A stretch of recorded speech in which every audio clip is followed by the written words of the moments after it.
Welcome back to One Week, One Concept. After receiving numerous requests from our viewers, today we are doing a special episode on the concept of space-time.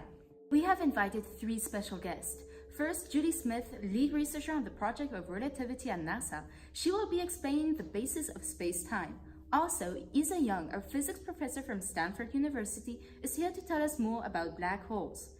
And finally, Ian Nelson, a student from Stanford University majoring in physics, will be telling us more about her thesis on wormholes and the concept of space-time. So Julie, please tell us more about the concept of space-time. Well, first of all, you have to understand that space-time corresponds to any model that fuses the three dimensions of space and the one dimension of time into a single four-dimensional continuum.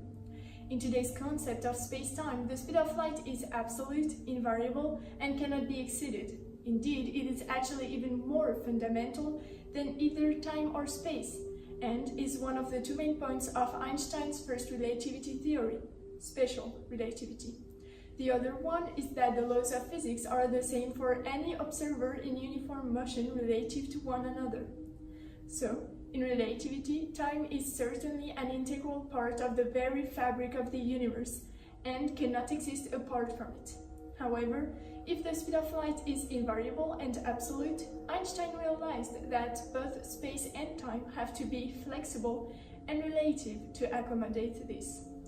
Einstein's second relativity theory, which is general relativity, is a modification of the previous theory to help fit gravitational laws into the relativistic theory. The problem was that Newton's law of gravity was an instantaneous force, whereas nothing is supposed to be faster than the speed of light.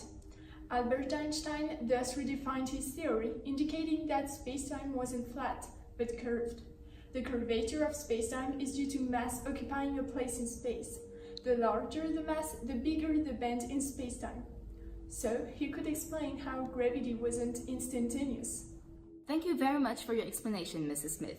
So, now that we know a bit more about the concept of space-time, Mrs. Young, who guided Ian Nelson on her thesis project, will now tell us a bit more about the subject of black holes. With pleasure. So, our viewers have written in and would like to know, what exactly is a black hole? Could you tell us more on this subject? Of course, the term black hole is very well known by the public, but we actually have a little understanding of it. A black hole is a place where there is so much gravity that even light cannot get out, and that is why they're invisible. It is a great amount of matter packed into a very small area.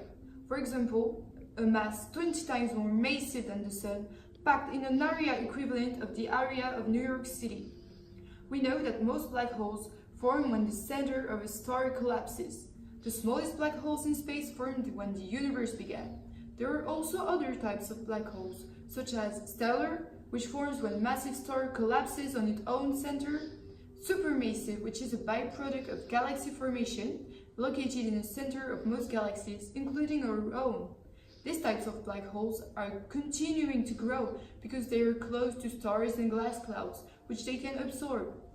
And the last one is miniature. Their masses are equivalent to the mass of our Sun, and we think that they formed shortly after the Big Bang. Indeed, the rapid expansion of some matter have caused the contraction of slower moving matter. This contraction was enough to contract this matter into black holes. Thank you very much, Mrs. Young. Now, for the moment you have all been waiting for, Mrs. Nelson, would you mind shedding some light on the subject of your thesis? Of course. Indeed, my thesis is about wormholes, and the subject refers directly to black holes. The theory of wormholes started with Ludwig Flamel, an Austrian physicist who realized that we could travel faster in space-time continuum.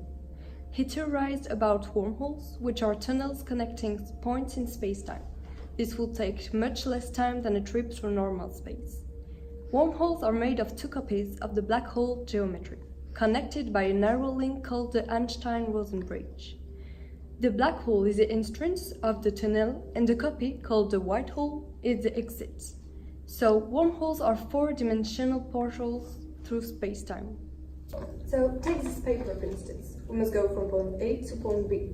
Now, if we bend this sheet and we make a hole in it, it creates a shortcut from point A to point B. Wormholes use the same concept, but at the scale of the galaxy. How very informative. Thank you very much, Ariane, and thank you to all of our guests for coming and telling us more about space-time. I hope you enjoyed this episode, for I will see you next week on 1 Week, 1 Concept, when we will explore spaghettification, also known as the noodle effect.